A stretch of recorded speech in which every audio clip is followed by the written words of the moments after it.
sekarang kita tidak lagi bicara pandemi.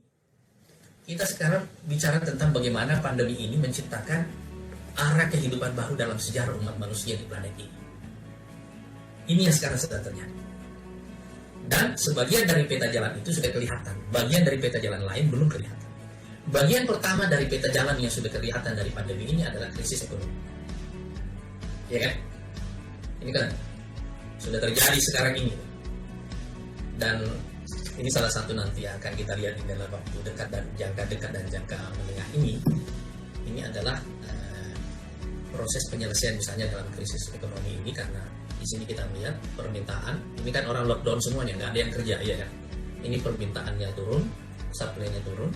Karena itu di sektor energi langsung terpukul semuanya. Sementara pembiayaan jalan terus.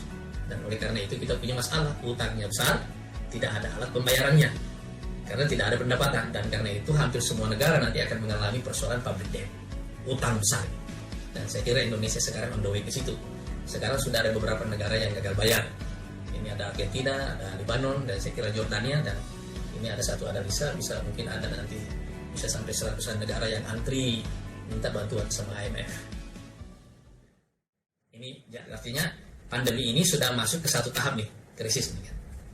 Nanti kita akan melihat saudara-saudara sekalian bahwa dilihat dari sisi arahnya, karena ini ada ketidakjelasan di sini, ada persoalan lain disebabkan oleh ketidakjelasan ini.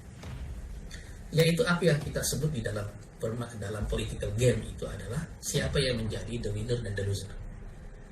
Yang menang dan yang kalah. Artinya ada kekuatan yang menggunakan situasi ini untuk mendapatkan keuntungan jangka pendek, jangka menengah, dan jangka panjang.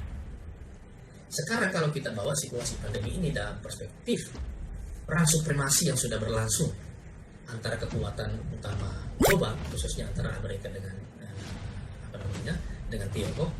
Kalau kita bawa dalam perspektif ini kan sudah berlangsung sebelumnya, dan ini sekarang ini akan berlangsung, ini akan memicunya lagi lebih cepat lagi pertarungan itu semuanya. Kita akan bisa memastikan bahwa situasi krisis ini akan digunakan oleh banyak kekuatan-kekuatan global untuk memperlemah lawan-lawan mereka.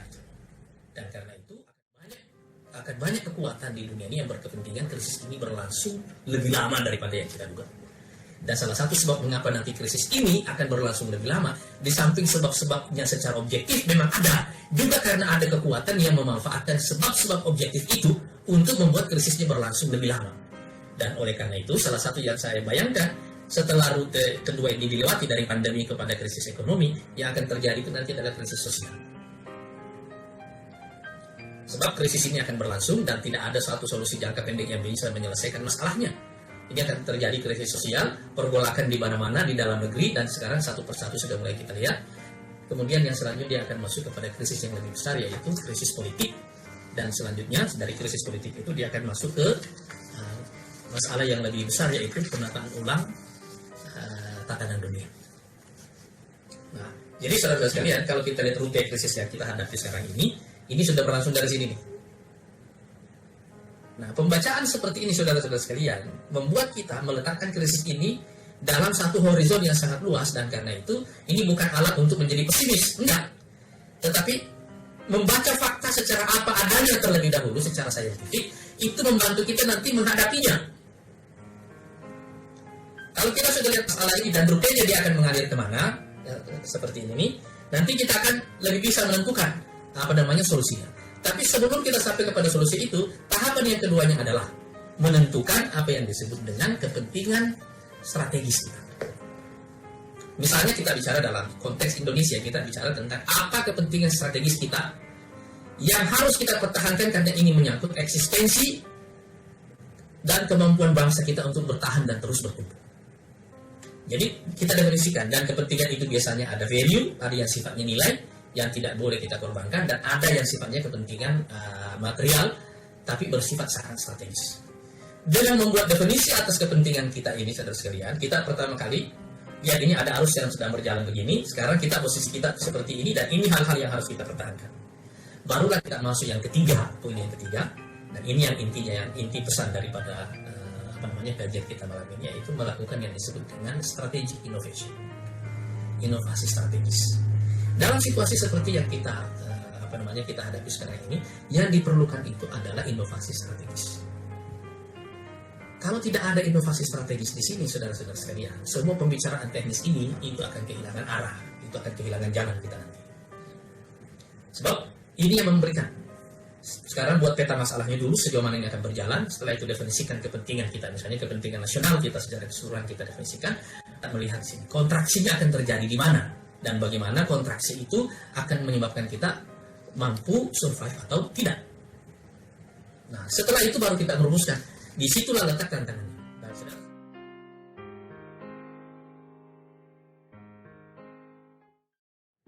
Kontraksi apapun nanti yang terjadi sepanjang krisis ini terjadi, pandemi ini telah berhasil meyakinkan publik dunia sekarang ini untuk segera melakukan shifting kepada teknologi baru. Seperti yang kita lakukan sekarang ini. Ini kan shifting kan? Ini shifting yang kita lakukan sekarang dalam kehidupan kita ini. Kita ini dipaksa oleh pandemi untuk melakukan shifting. Dan dalam skala sistemik, shifting kepada teknologi baru ini dan khususnya pada proses digitalisasi nanti, ini akan memaksa semua negara. Mereka yang berhasil melakukan shifting dengan kontraksi sosial yang paling sedikit, itu yang akan survive. Yang kedua, upaya untuk menemukan model ekonomi baru. Sekarang coba kita bayangkan, model ekonomi yang lama ini tidak akan bisa bertahan dengan situasi sekarang. Tapi mengandalkan ekonomi baru itu murni sama sekali hanya pada